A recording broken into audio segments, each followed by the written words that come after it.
Trúc Phương xin chào mọi người đang cùng có mặt trong ngày hạnh phúc đặc biệt của cô dâu Nguyễn Tinh và chú rể Hoàng Phi.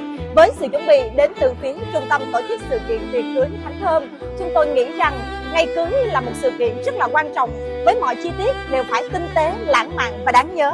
Ngay sau đây, Trúc Phương xin mời tất cả mọi người sẽ cùng đến với không gian sảnh tiệc ngày hôm nay.